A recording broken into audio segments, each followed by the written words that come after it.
There is almost a ready-made controversy around every Nigerian budget, at least in recent time, from the contentious issues about padding or who has a right to add, to remove, or the efforts to normalize the cycle. The document has in recent times been caught in the crossfire of the untidy relationship between the executive and the judiciary. I'm sure that the acting president must have been misquoted, because there's clearly no ambiguity in the constitution of the responsibility. This matter has been cleared and settled. But I believe as responsible statesmen and leaders too, the time that we consult and do our best to make the work for the executive and assist them. I don't think we should bother ourselves belaboring this issue at all. We all know where these powers are, and under our watch, there's no way this House will be a rubber stamp of any executive measures.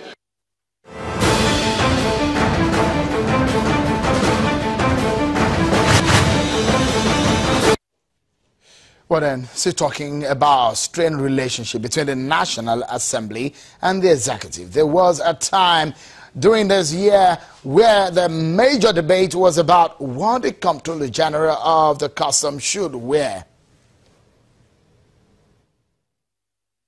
What we have is not a court injunction, is not a court order. It's a court process, mere process, filed in a court by a third party.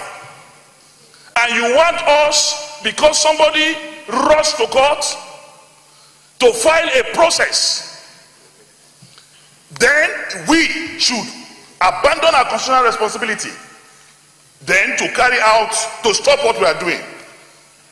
It is another dark day for democracy. It is very important to understand that what he said about the controller of customs not being able to wear a uniform or to come here, I think is totally unjustified and totally unconstitutional. And in fact, I think it should be made known. The Senate should look at this issue very critically and then write a letter to the President informing or restraining the Attorney General of the Federation from his interference, unconstitutional interference. Well, and the next video I will show you now explains why Ibrahim Magu, the man at the EFCC, still has a designation as acting. We have concluded on this matter, and I believe that our decision and confirmation process speaks for itself. And I believe that in passing any further resolution on this, we'll be saying the obvious. I think it is very clear. What we have taken decision today is that we have not confirmed Ibrahim Magu as the chairman, and as such, it goes to show that it requires for the president to renominate another candidate, and in the interim, that he cannot, of course, somebody else will have to carry on the exercise.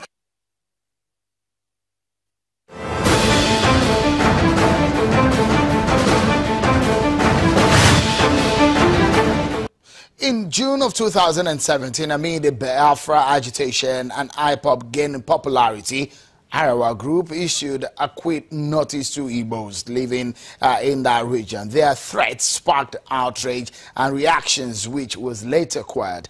Almost within the same period, the Biafra agitation became really loud, with the name of the leader of the indigenous people of Biafra, Nnamdi Kanu, making headlines.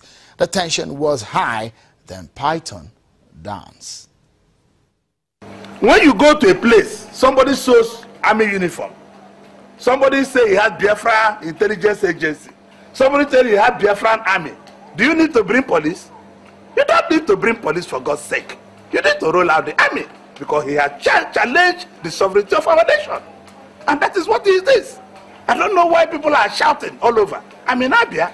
I have seen mostly all the security chiefs. I've gone around Aba. I've gone around to see things by myself. That the governors are trying to rally around now. They were, let me be honest with you, some of politicians were playing politics with it. They are thinking these boys will help them to win the election. It's impossible. It's not our law, it's not our way. Election must be democratically done. These boys are not capable of holding anybody to ransom because they are not sincere. Fight for Biafra is not a sincere fight, it's a instruction. If it's sincere, it will succeed. If it's not sincere, it's gone to the dustbin because it's not sincere. What is sincere is that we must come back to see how Igbos, everywhere we are, we must get equity. Restructure is the only way that we can go. Country must restructure. Socially, restructure does not mean divide the country.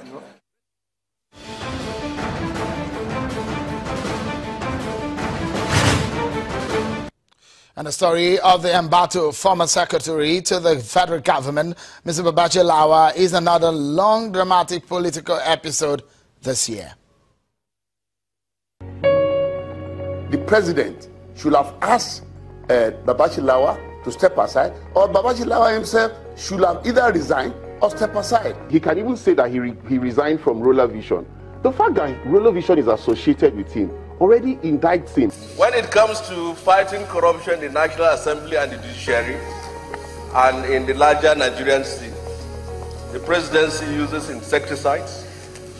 And when it comes to fighting corruption within the presidency, they use deodorant. In terms of the SGF, it is a dent, as far as I'm concerned, on our anti-corruption fight. Showed it clearly that he still have the courage to dispense justice, not only to those that are outside of his cabinet, but those that are even within the corridors of power, and that is commendable. All right, then we'll take a break, and when we return, we'll continue with the countdown and we'll show you some more. But first, listen to this extended conversation at a press conference by the senator over the issue of subsidy on petrol and the issue of fuel scarcity. We'll be back after then.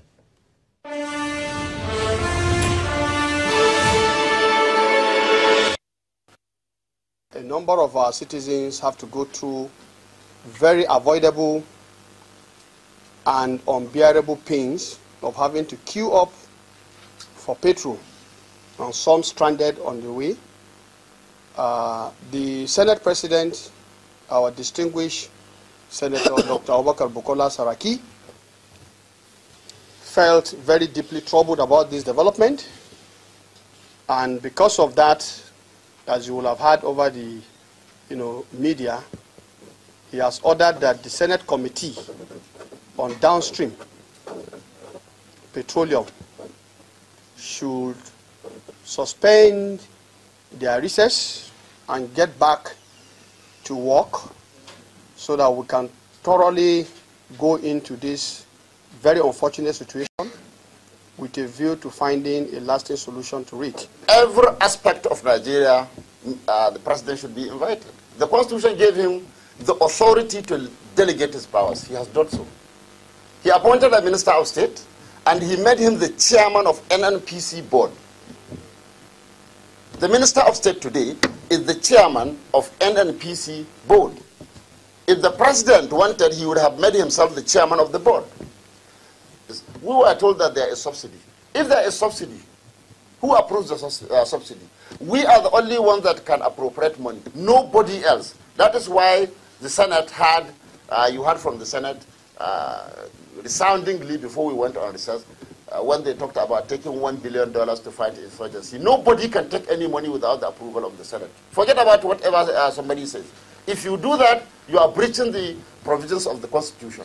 So if you are going to provide for subsidy, you have to come to the Parliament. So we need to know, and that is part of what we are going to ask.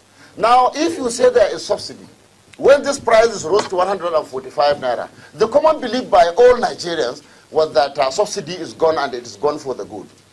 So now you are telling us that the landing cost of petroleum product is 171 naira. Now, if it is 171 naira, who approves the subsidy of that payment of the remaining balance? Now, where is it buried?